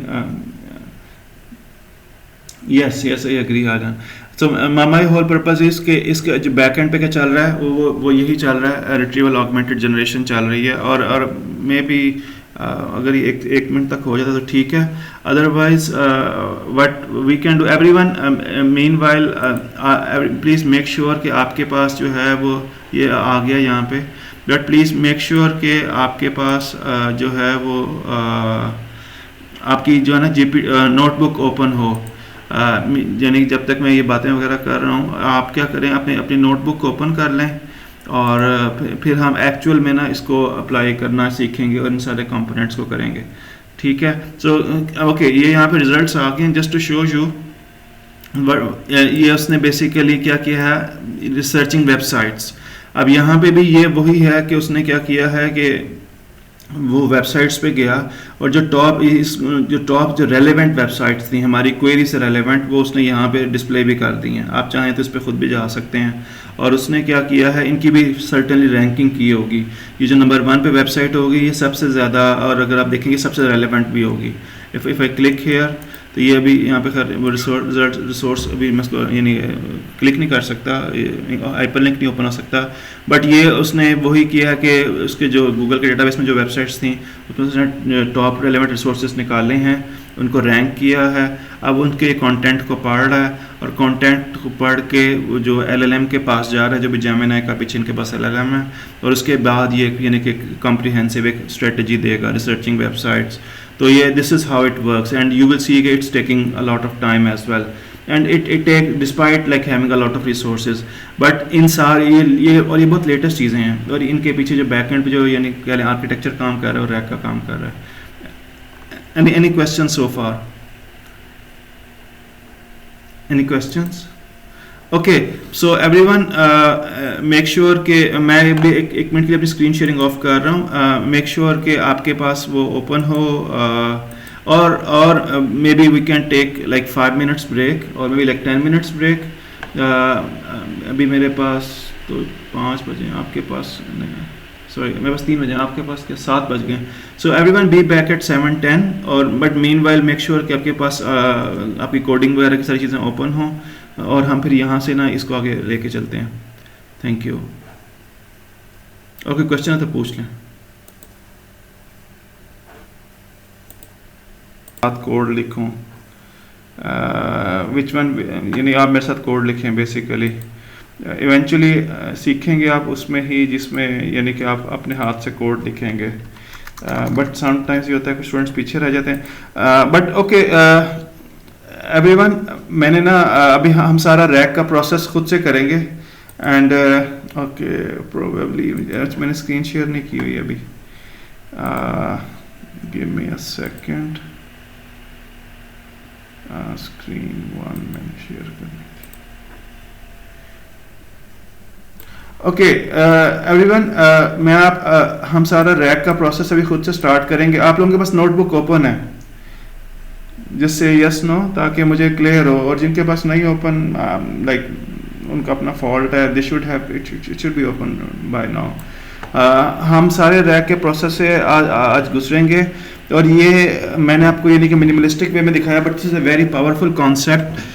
दूसरा ये कि मैंने to be on the same page, मैंने ना अपनी CV अपलोड की है उस पे गूगल डॉक्स पे, तो मैंने उसका यहाँ पे ये पाथ भी दिया हुआ है, file path equals to.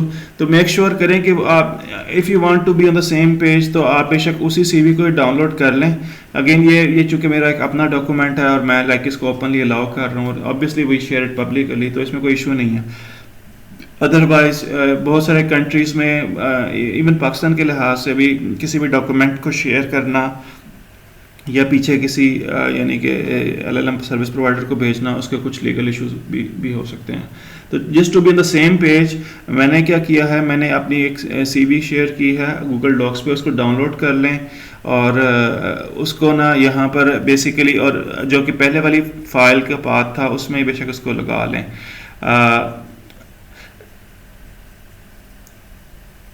I don't know अब किस स्टेज पे हो, आपके पास नोटबुक ओपन है? और ये बेसिकली 6 लाइंस ऑफ कोड है। आई डोंट नो, अगर आपके पास LangChain वगैरह इंस्टॉल है तो ये मैं चैट पे भी लिख रहा हूँ, इन लाइब्रेरीज को हमने इंपोर्ट करना है। ये मैंने चैट पे भी पेस्ट की हैं।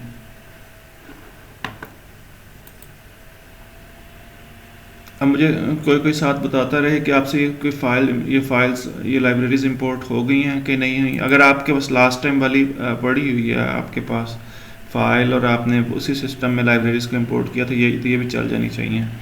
इसमें जो एक नई चीज़ है वो फाइस के नाम से है, उसके बारे में मैं आपको बताता हूँ। So let me open what is fries. इसकी भी मैं डॉक्यूमेंटेशन ओपन करके आपको दिखा देता हूँ।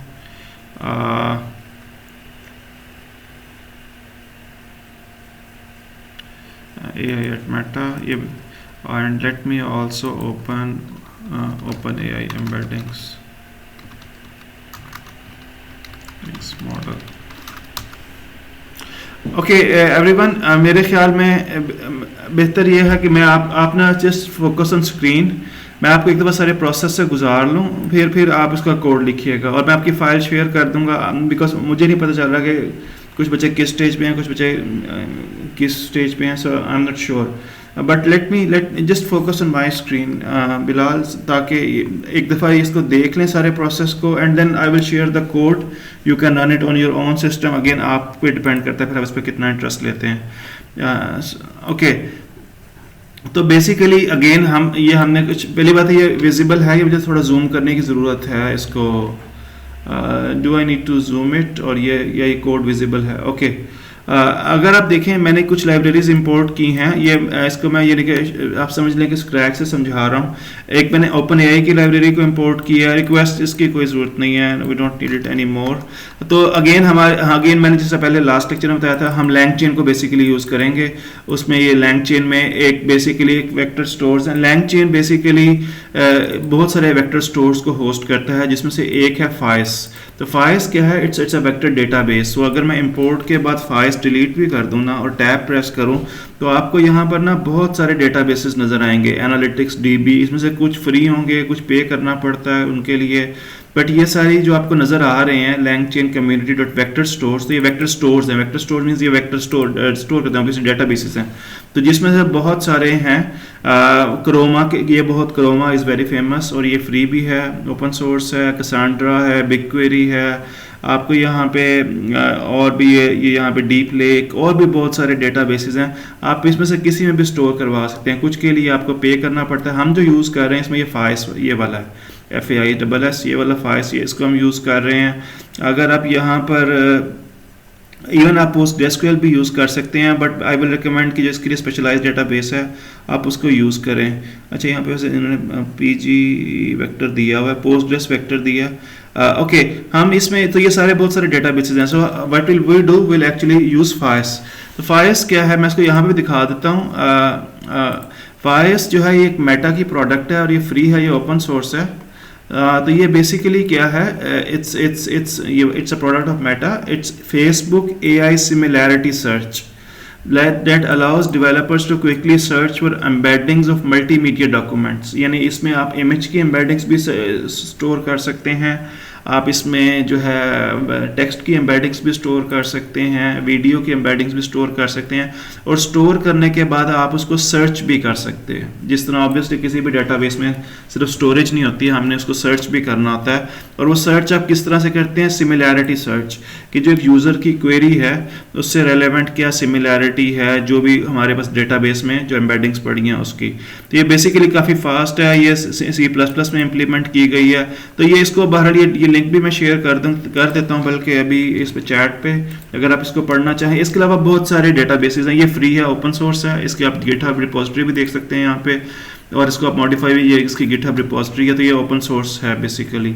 लेकिन अगर आप इसमें कुछ कंपनीज हैं जो कि पेड भी, अगर आपकी ऐप बहुत ज़्यादा चल जाती है और आपको बहुत ज़्यादा यानी कि डेटा स्टोर करना पड़ता है, तो आप कुछ ऐसी कंपनीज हैं जो कि पेड सर्विसेज भी दे रही हैं, तो आप वो भी ले सकती हैं। बट हमारे लिए एज ए स्टार्टअप या एज ए प्रोजेक्ट लेवल पे, छोटे प्रोजेक्ट लेवल पे हमारे लिए ये काफ़ी है फायस। ठीक हो गया। तो फाइल्स की हमें समझ लग गई, we will use it as a database. इसी तरह से अगर आपने देखा होगा, मैं इसको थोड़ा और जूम करता हूँ, तो यहाँ पे ये लिखा हुआ है कन्वर्सेशन बफर मेमोरी। तो अगर आप जिस तरह भी चैट जीपीटी वगैरह यूज़ करते हैं तो वो हमारी जो पिछली चैट को ना याद रखता है, ठीक है ना, तो वो पिछली चैट को भूलता नहीं है। तो बेसिकली लैंग चेन में एक मेमोरी का भी एक पूरा मॉड्यूल्स है कि बहुत सारी डिफरेंट तरह की मेमोरीज हैं। तो जो इसमें से एक हमने इंपोर्ट किया है कन्वर्सेशन बफर मेमोरी। तो ये बेसिकली क्या होता है कि मैं यहाँ कमेंट आउट भी कर देता हूँ, use to remember the chat. तो जो हमारी जो कन्वर्सेशन है पहले वाली जो कन्वर्सेशन होगी इसको याद रखता है और उसको भी जो है वो कॉन्टेक्स्ट का हिस्सा बनाता है। और ये जो कन्वर्सेशन रिट्रीवल चेन है ये बेसिकली अगेन नाम से आपको पता होगा कि ये रिट्रीव ही करता है डेटा को, और इसके बारे में हम आगे देखेंगे कि ये बेसिकली चैटिंग के लिए यूज़ होती है। तो मैंने यहाँ पे क्या किया है, स्टेप 1 मैं इसको कंपेयर करता हूँ, मैं साथ में ना पैरेलल में वो भी खोल लेता हूँ जो मेरी स्लाइड्स हैं, ताकि मैं ना उसको आपको स्लाइड वाइज अगर दिखा सकूं, जो मैंने फ्रेमवर्क जो आर्किटेक्चर दिखाया था, and where is that, I am not sure. Okay, ये आर्किटेक्चर है। ओके, तो मैं इस आर्किटेक्चर को स्टेप बाय स्टेप आपको इसके कोड से भी कंपेयर करूंगा, so that like you guys get better idea कि ये चीज़ कैसे काम कर रही है। मैं जेमिनी वाला बंद कर देता हूँ।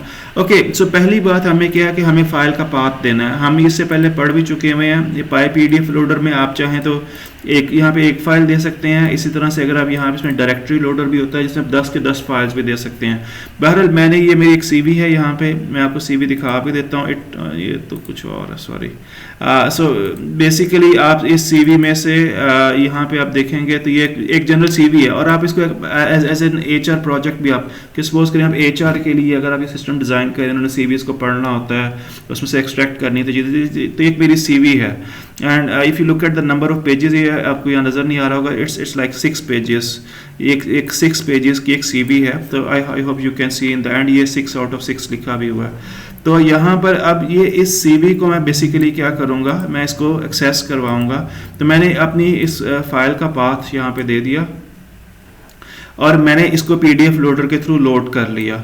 अच्छा, और जब मैंने इसको लोड किया तो यू कैन सी कि मेरे पास ये 6 पेजेस, यानी उसने इसको बिल्कुल सही लोड किया है, और वो कह रहा है कि जो मैंने फाइल है मेरी जिसको हमने लोड किया है उस पर कितने पेजेस हैं, 6 पेजेस हैं। ठीक हो गया। तो ये बेसिकली क्या है, अगर आप इसको कंपेयर करें तो ये पीडीएफ फाइल्स, और मैंने क्या कर रहा हूँ उसमें से रेलेवेंट डेटा मैंने एक्सट्रैक्ट कर लिया। सो सपोज करें अगर मैं यहाँ पर ये जो पेजेस को अगर मैं यहाँ पर लिखना भी चाहूँ, तो मैं अगर पेजेस में से नंबर 1 या 0 इंडेक्स पे जो पेज है, तो ये वो सारे का सारा पेज है मेरी सीवी में जो उसने यहाँ लिखा हुआ है। फॉर एग्जांपल यहाँ पे आपको ये पर्सनल इन्फॉर्मेशन नज़र आ रहा होगा, ज़िशान अली लिखा हुआ है यहाँ पे। तो ये मेरा एड्रेस लिखा है हेडिंगटन ऑक्सफोर्ड इंग्लैंड, तो फ़ोन नंबर लिखा है एक्सेट्रा। तो यहाँ पर आपको बेसिकली यानी कि उसने इस फाइल को रीड कर लिया। तो ये स्टेप 1 हो गया, ठीक हो गया। अब नेक्स्ट हमारा स्टेप क्या था कि हमने अब इस फाइल को क्या करते हैं, उसको हम क्या करते हैं, ये यानी एक्सट्रैक्ट करने के बाद उसको हम चंक्स में डिवाइड करते हैं, स्प्लिट इन चंक्स। फिलहाल ये नज़र आ रही है ये वाली जो मेरी स्लाइड है, ये उसको हम क्या करते हैं, चंक्स में स्प्लिट करते हैं। ये भी मैंने लास्ट टाइम बताया था, लेकिन मैं इसको यहाँ पे इसका रिव्यू कर रहा हूँ। तो ये हम क्या करते हैं, ये हमने इंपोर्ट किया टेक्स्ट स्प्लिटर। तो टेक्स्ट स्प्लिटर क्या करता है कि हमारी फाइल में से पहले 1500 वर्ड्स का एक चंक बना देगा। सो उसमें से वो पहले 1500 वर्ड्स नहीं, बेसिकली आई गेस ये करेक्टर्स हैं। तो पहले 1500 करेक्टर्स वो उठाएगा और उसका एक चंक बना देगा। चंक मीन्स आप उसको पैराग्राफ कह लें। हेलो, तो ये उसका ना बेसिकली क्या करेगा, एक चंक बना देगा। और यहाँ पर फिर दूसरा क्या है, चंक ओवरलैप। सो ओवरलैप का मतलब क्या होता है कि जो अगला चंक स्टार्ट होगा ना उसमें पिछले चंक के भी 200 जो कैरेक्टर्स हैं वो रिपीट हो रहे होंगे।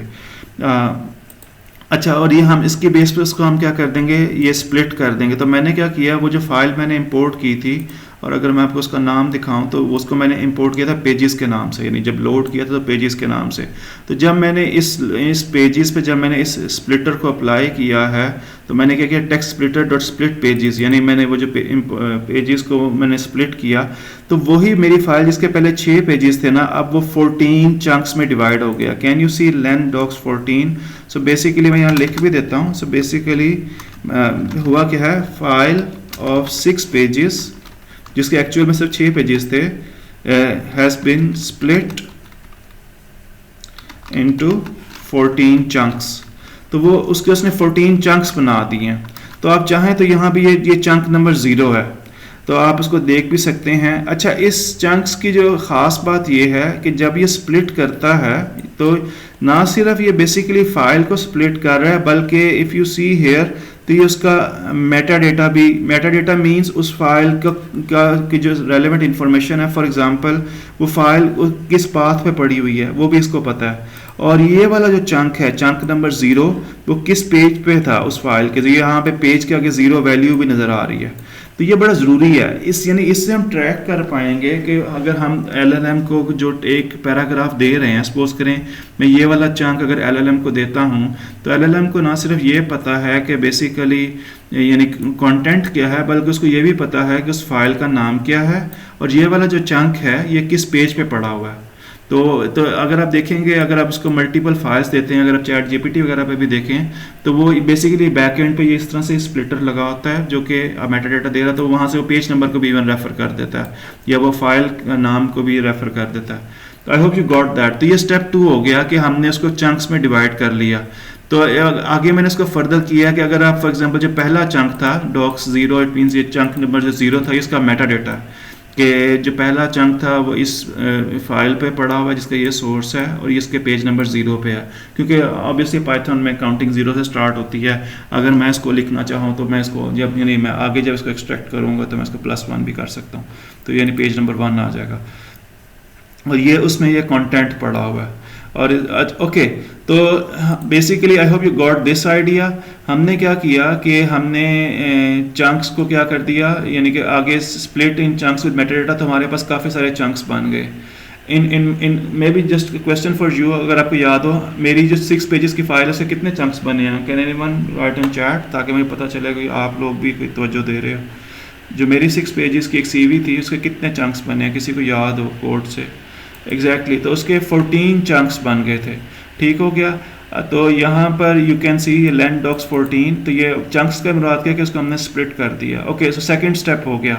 अब थर्ड स्टेप हमारे पास अगर आप यहाँ पे देखो तो हमने हर चंक की क्या बनानी है, एम्बेडिंग बनानी है। चंक 1 की एम्बेडिंग बननी है, चंक 2 की एम्बेडिंग बननी है, चंक 3 की।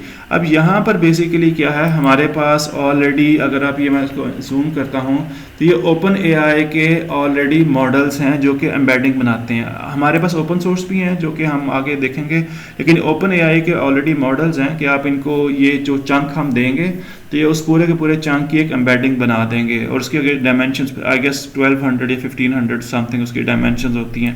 तो ये उसका एक मॉडल है टेक्स्ट एम्बेडिंग 3, एक small is a highly efficient embedding model. ये बेसिकली अगर हम इस मॉडल को वो चंक एज एन इनपुट दें तो ये उसकी एक एम्बेडिंग्स बन जाएंगी और आगे इन एम्बेडिंग्स के डायमेंशंस भी इसने लिखी होंगी समवेयर, और ये उसकी कॉस्टिंग भी लिखी हुई है कि हमें इतनी कॉस्ट करती है, और फॉर श्योर ये इसकी डायमेंशंस है, साइज़ ये 1536 जो है इसकी एम्बेडिंग साइज़ है। यानी कि अगर हम उसको चंक देंगे तो वो चंक 1536 न्यूमेरिकल वैल्यूज़ की लिस्ट में कन्वर्ट हो जाएगा। और ये तो अब आपको क्लियर हो जाना चाहिए, हम इसके बारे में काफ़ी पढ़ चुके हैं। ओके, तो मैं क्या करूँगा उसके बाद यहाँ पर जब ये चंक को बेसिकली हम क्या करेंगे, ये if you look at this command, मैं यहाँ पे डिटेल में लिख भी देता हूँ। तो ये कमांड क्या कर रही है, आप यहाँ can you see this embedding equals to embedding. तो मैं अगर आपको ऊपर दिखाऊँ तो बेसिकली मैं ओपन AI का ये एम्बेडिंग ये वाला मैं मॉडल यूज़ कर रहा हूँ। ये मैंने उसकी की दी है उसको, और ये ओपन AI का ये एम्बेडिंग मॉडल मैं यूज़ कर रहा हूँ। अगर हम इसकी डॉक्यूमेंटेशन में जाएं तो जिसका एक बाय डिफ़ॉल्ट मॉडल होता है वो उसको ऑलरेडी वो यूज़ करेगा। जिसका ये डिफ़ॉल्ट मॉडल, ये model equals to text embedding 3 large. मैं बल्कि इसको कॉपी कर देता हूँ तो ताकि आपको जो है वो क्लियर हो कि जी हम एक एम्बेडिंग मॉडल यूज़ कर रहे हैं। तो मैं यहाँ लिख देता हूँ क्या मॉडल इक्वल्स टू ये। तो बेसिकली आप देखें कि ये एक एम्बेडिंग मॉडल है, ये इसका डिफ़ॉल्ट मॉडल है। लार्ज का मतलब ये है कि इसकी काफ़ी बड़ी एम्बेडिंग्स जनरेट करता है। जितनी ज़्यादा एम्बेडिंग्स बड़ी होती हैं उतना ये कॉस्टली थोड़ा होता है, लेकिन ये ज़्यादा एक्यूरेट बेसिकली रिप्रेजेंटेशन होती है न्यूमेरिकल। तो मैंने ये एक एम्बेडिंग मॉडल यूज़ किया है। इसको मैं जो भी इनपुट दूंगा ये बेसिकली क्या करेगा, उसको जो भी चंक्स दूंगा उसको एम्बेडिंग्स में कन्वर्ट कर देगा। ओके, सो ये लाइन ऑफ कोड बेसिकली क्या कर रही है, तो यहाँ पर देखें files dot from documents means मैं इसको ये डॉक्स बेसिकली क्या है, यही चंक्स हैं। ये डॉक्स यानी जो मैंने इसका जो वेरिएबल नाम बनाया था जब मैंने इसको स्प्लिट किया था मैंने इसको डॉक्स का नाम दिया। तो बेसिकली मैं यहाँ लिख देता हूँ कि दीज आर चंक्स। ओके तो इन चंक्स को मैं क्या कर रहा हूँ, जब मैं इसको क्या कर रहा हूँ तो बेसिकली ये वाली लाइन ऑफ कोड क्या कर रही है, we will give chunks as input, और जो कि यहाँ पर चंक्स किस फॉर्म में, डॉक्स के फॉर्म में, उस वेरिएबल का नाम है। वी विल ऑल्सो, मैं नीचे लिख देता हूँ इसके। तो हम क्या करेंगे, और हम इसके साथ हम क्या कर रहे हैं कि we will also provide embedding model कि फाइल्स, यानी ये जो डेटाबेस है ये पूछ रहा है कि जी आपने इसको चंक्स में कन्वर्ट करना है तो मुझे वो डॉक्यूमेंट्स भी दे दें और वो एम्बेडिंग मॉडल भी दे दें। तो मैंने इसको चंक्स भी दे दिए और एम्बेडिंग मॉडल भी दे दिया। अब ये बेसिकली होता क्या है, ये डेटाबेस क्या करेगी, फाइल्स बेसिकली क्या करेगा, इन चंक्स पे ये एम्बेडिंग्स अप्लाई करेगा और बेसिकली क्या करेगा, एक वेक्टर डेटाबेस बना देगा। तो यहाँ पे मैंने वेक्टर डीबी नाम दिया, तो ये हमारा एक वेक्टर डेटाबेस जनरेट हो गया। अच्छा, अगर आप इसको डॉट सेव लोकल करेंगे तो ये आपके डेटाबेस जो है ना आपके कंप्यूटर पे सेव हो गया। तो बेसिकली जिस तरह एक सीक्वल डेटाबेस बनता है, और मैं भी आपको आगे कोड में फर्दर दिखाऊंगा भी, तो ये आपने डॉक्यूमेंट्स दिए, आपने एम्बेडिंग्स दी, आपके पास एक डेटाबेस बन गया। ये डॉट सेव लोकल क्या करेगा, ये इस एक पर्टिकुलर आप देखेंगे जहाँ पे आपकी नोटबुक है वहाँ पे इसको सेव कर देगा। हम इस तरह से इस डेटाबेस को सेव कर सकते हैं, तो इस तरह से हम इसको लोड भी कर सकते हैं। यानी अगर हमने ये एक ही दफ़ा बनाना होता है, इसलिए आप देखेंगे कि आप चैट जीपीटी वगैरह पे एक दफ़ा फाइल्स आप लोड कर देते हैं, आप उससे बाद में जितने मर्जी 10 दफ़ा क्वेश्चन पूछें, 15 दफ़ा क्वेश्चन पूछें, तो वो बार बार वो उसको जो है वो फाइल्स का यानी कि डेटाबेस बनाने की ज़रूरत नहीं है। वो एक दफ़ा डेटाबेस बना के सेव कर देता है और बाद में उसको लोड कर लेता है। अच्छा, मैं आपको दिखाता हूँ डेटाबेस होता किस तरह का। ये बेसिकली मैंने ये फंक्शन लिखा हुआ है, ये क्या करता है, अगर आपकी समझ लग जाती है वेल एंड गुड, अगर नहीं लगती तो ये डेटाबेस को ना मैंने वो पांडास डेटा फ्रेम की शक्ल में दिखाया। तो जब हमारा बैकएंड पे डेटाबेस बन रहा है ना, उसमें ये चार चीज़ें आपको नज़र आएंगी। मैं इसको थोड़ा जूम आउट कर रहा हूँ, तो आपको नज़र आएगा उस डेटाबेस में चंक आईडी, यानी कि जो भी एक चंक था, तो हमारे कितने चंक्स थे, 14। ये चैट पे लिखा भी हुआ है, तो आप यहाँ पर भी देखें तो ये 0 से 13 तक, ये 0 से स्टार्ट हो रहे हैं। तो हर चंक जो है वो बेसिकली यहाँ पर उसको उसने एक यूनिक आईडी दिया, ताकि ऑब्वियसली उसमें कोई रिप्लेसमेंट ना हो। और उसका ये मेटा डेटा भी है कि वो चंक, ये जो चंक है किस डॉक्यूमेंट में पड़ा हुआ, किस डॉक्यूमेंट से लिया है। तो इसका फ़ायदा क्या होता है कि अगर आप 50 डॉक्यूमेंट्स भी अपलोड कर रहे हैं और हर डॉक्यूमेंट का एक सेपरेट चंक बन रहा है, तो कोई भी जो है यानी उसको पता होगा कि जी ये जो चंक है किस डॉक्यूमेंट से बिलोंग करता है। ना सिर्फ वो उसको सेव कर रहा है बल्कि वो उस पेज नंबर को भी सेव कर रहा है कि ये इस डॉक्यूमेंट के पेज नंबर 1 पे ये वाला चंक पड़ा हुआ है। और यहाँ पर ये उसका कंटेंट, अगर आपने उस कंटेंट को देखना है तो वो भी आप देख सकते हैं। We should be able to get more information here. Okay, I hope you got the basic idea. यहाँ से आपको इसकी समझ लग गई है, यहाँ तक कोई इशू? Any question database के बारे में? I was even thinking यहाँ पर मैंने जिसको करवाना चाहिए था, we should be able to get even मैं आपको यहाँ पे vector database, I don't know, that's strange, maybe content में आगे हो, I need to see just because let me, because अगर आप यहाँ पर आगे एक और कॉलम होता है जिसमें आपको इसकी एम्बेडिंग्स भी नज़र आएंगी, वो जो 1536 जो है वो भी आपको यहाँ पे उसकी एम्बेडिंग्स भी नज़र आएंगी। तो आई जस्ट वांट टू सी, मैं भी एक मिनट डिस्प्ले करवा के देखता हूँ, शायद हमारे पास एम्बेडिंग्स भी इसमें नज़र आ जाए, या मैंने इसको सेव यानी यहाँ पे डिस्प्ले नहीं करवाया, sorry, just need to make sure कि अच्छा इसमें कंटेंट में बेसिकली कंटेंट वाली की को देखना चाहता हूँ, क्या मैं अगर वो पूरा इसको डिस्प्ले करवाए तो उसमें क्या आ रहा है। कंटेंट के स्पेलिंग वाला था, बिकॉज मेरे ये ओके इसमें सिर्फ टेक्स्ट ही है प्रोबेबली इसमें, but certainly we can incorporate, यहाँ पे ना मैं इस पर कोड चेंज कर दूंगा। यहाँ पर जो बेसिकली वेक्टर डेटाबेसेस में वो बनी हैं एम्बेडिंग्स, वो भी आगे यहाँ पे डिस्प्ले हो जाती हैं। which should have been displayed. Okay, बहरहाल I hope you got the basic idea कि हमारे पास अब हमने ये बेसिकली क्या किया, ये स्टेप किए, हमने एम्बेडिंग्स बनाई हैं, हर चंक की एम्बेडिंग बनी है और उस एम्बेडिंग को हमने एक डेटाबेस में स्टोर कर लिया, ठीक हो गया। अब सपोज करें अब एक यूज़र कोई क्वेश्चन पूछता है, अब मैं आपको दिखाता हूँ। अब सपोज करें आप कोई HR का प्रोजेक्ट कर रहे हैं और सपोज करें आपने कोई सीवीज़ को फॉर एग्जांपल आप देखना, सो फॉर एग्जांपल ये एक मैंने क्वेरी पूछी, I hope you can see the query क्या, what is the qualification of Zeeshan Ali, ठीक हो गया। अब होगा क्या कि अब उसने इस सारे डॉक्यूमेंट में जाना है, डॉक्यूमेंट पहले होगा क्या, अभी यहाँ पर ये होगा कि जो मेरी क्वेरी है उसकी भी क्या होगी, एम्बेडिंग्स जनरेट होंगी। जो मैंने इंग्लिश लिखी है, क्वेरी लिखी है what is the qualification of Zeeshan Ali, उसकी भी एम्बेडिंग्स जनरेट होंगी और फिर वो एम्बेडिंग्स मैच करेंगी, सिमेंटिक सर्च होगी कि इस क्वेरी से रेलेवेंट इस डेटाबेस में कौन कौन से रेलेवेंट एम्बेडिंग्स हैं या कौन कौन से चंक्स हैं जिनकी एम्बेडिंग्स रेलेवेंट है।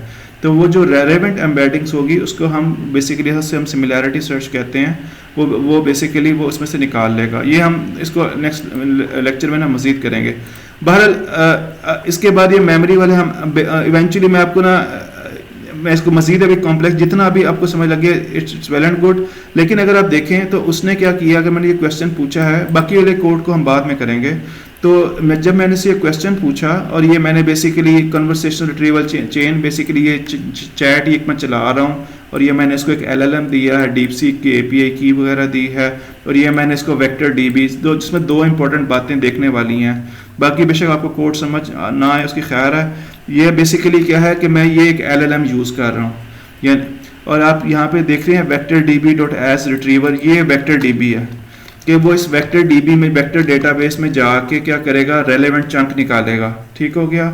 और वो रेलेवेंट चंक को निकाल के किसको भेजेगा, इस LLM को। तो मेरी क्वेरी भी इस LLM के पास जाएगी और ये जो वेक्टर डेटाबेस में जो रेलेवेंट कंटेंट था जो जिसको सिमिलैरिटी की सर्च पे बेस पे निकालेगा तो भी इस LLM के पास जाएगा। तो LLM क्या करेगा, उसको पढ़ के बेसिकली ये एक उसने आंसर दिया है। सो बेसिकली अगर मैं यहाँ पर देखें, can you see the answer here, तो ये बेसिकली उसने एक आंसर जनरेट किया है। And if I show you the answer here, तो ये उसमें काफ़ी चीज़ें हैं, क्वेश्चन है, चैट हिस्ट्री है, यानी ये हमारी चैट हिस्ट्री को भी याद रखेगा। अगर मैं दोबारा पूछता हूँ कुछ और अपने यानी कि फॉलोअप क्वेश्चन पूछना चाहता हूँ तो ये इसको पहले वाला क्वेश्चन सारा याद होगा। And can you see this AI message hair, तो ये हमने क्वेश्चन पूछा और ये उसने AI मैसेज जनरेट किया। तो मैंने इसको यहाँ पे बेसिकली और ये may be let me just quickly show you, ये यहाँ पे आप देखें तो ये आंसर यानी ये क्वेश्चन था और ये AI ने जो मेरा रेलेवेंट डेटा एक्सेस करके ये उसने आंसर दिया। आई hope you got the basic idea. इसको हम मज़ीद डिटेल में करेंगे, इस फाइल को देखिएगा। इसमें मैं आपको मज़ीद एक चीज़ जो बताना चाहता हूँ कि if you look at this whole answer, अगर आप यहाँ पे इस आंसर को देखें तो इसमें ना 4 बेसिकली इसकी कीज़ हैं। ये एक डिक्शनरी है, इसकी 4 कीज़ हैं, क्वेश्चन, चैट हिस्ट्री, आंसर और सोर्स डॉक्यूमेंट्स। ये बड़ा इंपॉर्टेंट है सोर्स डॉक्यूमेंट्स, जिसमें जो कि रैक का मेन फीचर है। तो यानी कि बेसिकली जब हमने इसको एक क्वेरी दी और ये सारा कोड रन किया ना, तो जो आउटपुट आई उस आउटपुट के 4 मेन कंपोनेंट्स थे। एक कंपोनेंट है क्वेश्चन, एक कंपोनेंट है चैट हिस्ट्री, एक कंपोनेंट है आंसर और एक कंपोनेंट है सोर्स डॉक्यूमेंट। तो क्वेश्चन तो बड़ा हमारा क्लियर है कि जी what is the qualification of Zeeshan Ali, और ये आंसर उसने दिया है कि जी Zeeshan Ali holds following qualification something like that. But हमें देखने में इसको ज़रा देखते हैं सोर्स डॉक्यूमेंट्स को, ये एक इंटरेस्टिंग चीज़ है। तो अगर मैं यहाँ पे लिखूँ आंसर डॉट सोर्स डॉक्यूमेंट्स, तो यानी कि उसने ये जो आंसर मेरा दिया है, उसने ये जो मुझे आंसर ये जो निकाला है Zeeshan Ali holds the following qualification, ये उसने कहाँ से निकाला है। तो बेसिकली क्या हुआ है कि हमारा जो बेसिकली यहाँ पे वो सोर्स डॉक्यूमेंट्स भी दिखा रहा है कि वो कह रहा है कि मैंने ये जो आंसर निकाला है मुझे ये चंक्स प्रोवाइड किए गए। वो कहता है कि जी मुझे ये सोर्स है, इस फाइल के पेज नंबर 0 पे ये वाली इंफॉर्मेशन है जो कि मुझे प्रोवाइड की गई एज एन इनपुट, ये इंफॉर्मेशन नंबर 1 है। अगर आप आगे देखेंगे तो ये दूसरा सोर्स है। अगर सपोज करें समटाइम्स क्या होता है कि मल्टीपल सोर्सेज होते हैं, मैंने तो अभी एक फ़ाइल अपलोड की, लेट्स अज्यूम 5 फाइल्स होती और उन 5 फाइल्स में रेलेवेंट इन्फॉर्मेशन होती, तो ये हर फाइल में से रेलेवेंट कंटेंट निकलता कि ये अब इसी सोर्स में पेज नंबर 1 पे कुछ और ज़िशान अली से मुतल्लिक रेलेवेंट इन्फॉर्मेशन है जो कि उसको प्रोवाइड की गई है। इसी तरह से अगर आप आगे जाएंगे तो ये एक और सोर्स डॉक्यूमेंट है जिसके पेज नंबर 0 पे एक कुछ और रेलेवेंट इन्फॉर्मेशन जिसको प्रोवाइड की गई है। अभी एक डॉक्यूमेंट है, आप इसको 50 डॉक्यूमेंट्स पे भी कर सकते हैं कि 50 डॉक्यूमेंट्स के चंक्स बनाएं, उनके एक डेटाबेस में स्टोर कर दें और उसके बाद जो है आप जब कोई क्वेरी करेंगे तो जो रेलेवेंट उसमें से इस डेटाबेस में से जो कंटेंट होगा वो निकाल के एलएलएम को दिया जाएगा और एलएलएम ना सिर्फ आपको क्वेश्चन बताएगा, ना सिर्फ उसका आंसर देगा, बल्कि वो सोर्स भी बताएगा कि मैंने इस सोर्स से ये डॉक्यूमेंट से ये रेलेवेंट कंटेंट मुझे दिया गया है, जिसकी बेस पे ये मैंने आंसर निकाला है। तो this is how it works. अब ये बेसिकली कोड तैयार है, अगर मैं इस कोड को किसी भी अपनी फाइल के साथ अटैच करना चाहूँ तो वो अटैच हो जाएगा और मैं से कुछ भी क्वेश्चन पूछना चाहूँ वो पूछ सकता है। और अगर आप इसी कोड को अगर आप अपनी फॉर एग्जांपल यहाँ पर मैंने सपोज करें, मुझे याद है किसी ने लास्ट टाइम मेरे से पूछा था कि अगर हम गूगल ड्राइव पे, तो यहाँ पर अगर मैं पाई PDF लोडर की बजाय अगर मैं कोई गूगल ड्राइव का लोडर यहाँ पे लगा दूँ तो मेरी गूगल ड्राइव में जितनी फाइल्स होंगी, और मैंने इस गूगल ड्राइव पे भी काम किया हुआ है, इट वर्क्स वेरी वेल, तो उस गूगल ड्राइव के उस फोल्डर में जितनी फाइल्स होंगी उन सारों के से ये रेलेवेंट डॉक्यूमेंट रिट्रीव करेगा और वो हम एलएलएम को भेजेंगे, उसकी एम्बेडिंग्स बनाएंगे, वेक्टर डेटाबेस बनाएंगे, एलएलएम को भेजेंगे और उसमें से रेलेवेंट आंसर निकलेगा। मैं ये फाइल शेयर कर दूंगा, आई होप कि आपके एंड पे भी काम करेगी। अगर नहीं करेगी तो मेक श्योर कि रेलेवेंट लाइब्रेरीज इंस्टॉल हों आपके पास, तो it should work. Everyone, I know मैंने बहुत ज़्यादा बोला है, ask me, yes please Sharoon, please ask मी।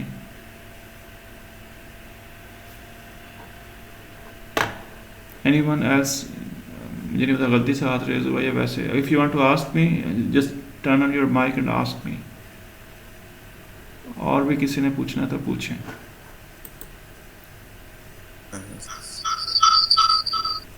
जी हसन पूछें।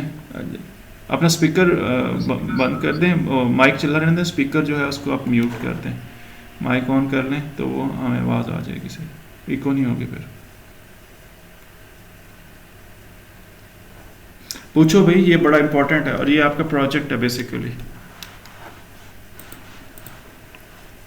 जी, when we upload a lengthy document around 50 pages and there are around 50, yes.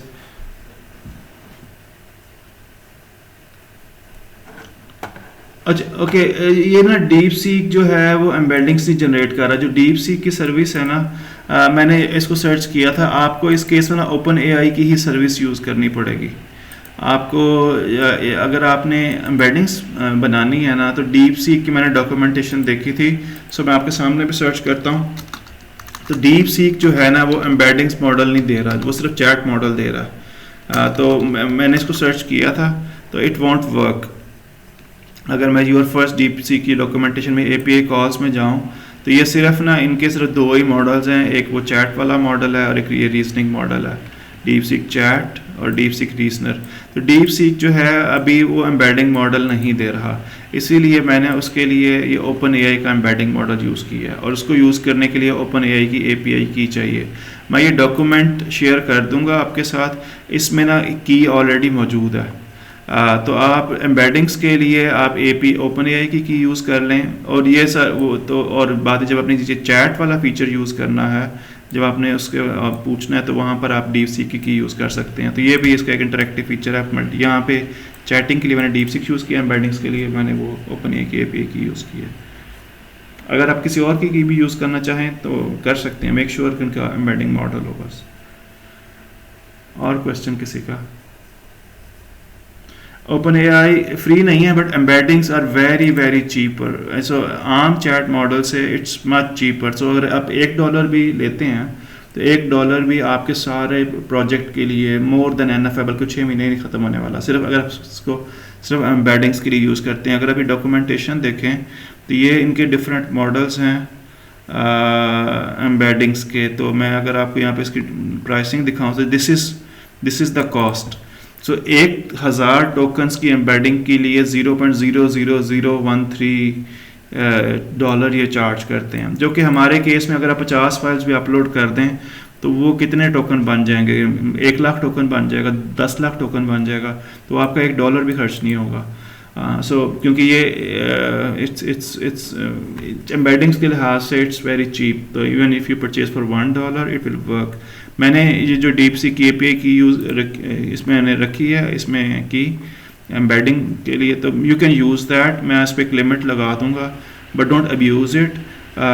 तो बट आप इसको यूज़ कर लें, अगर आप अपनी परचेज़ कर सकते हैं, वेल एंड गुड। बट अगर मुझे पता है कुछ लोगों को इश्यूज़ हैं, तो you can use this API की इस मॉडल के अंदर, इस फाइल के अंदर है।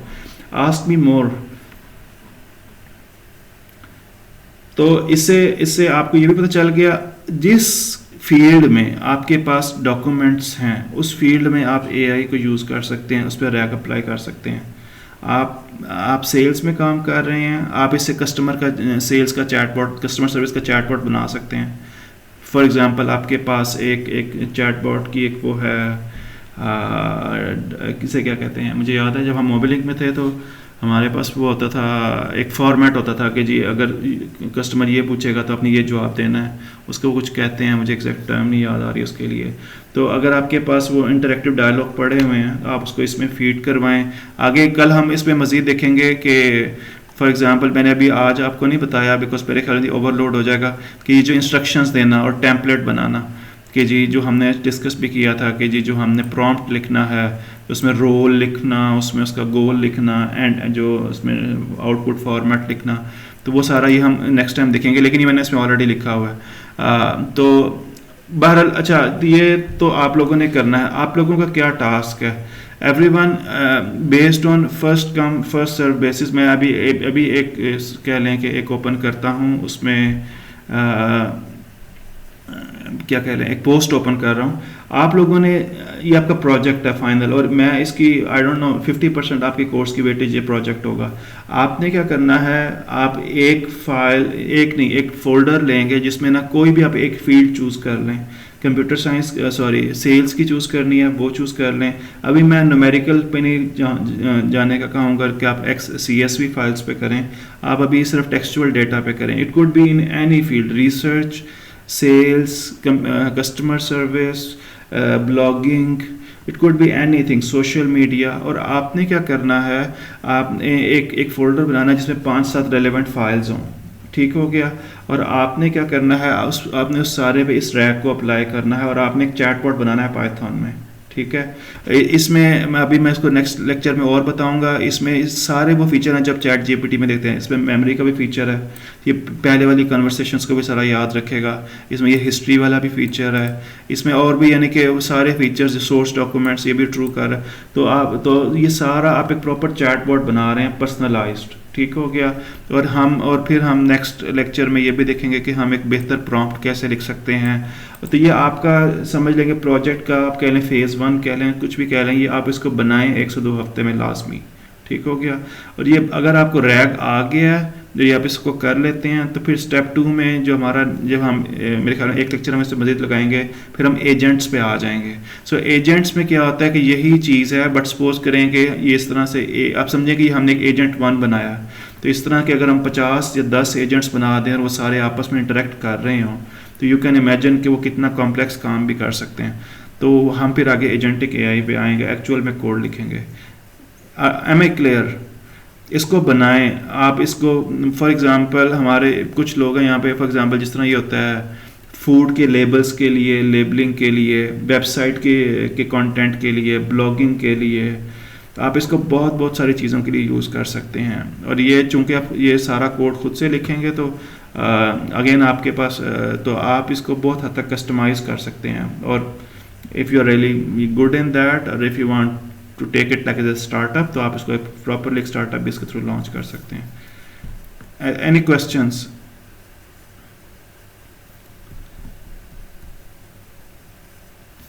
Any questions? पूछो भाई, कुछ तो पूछा करो। बिल्कुल, ये तो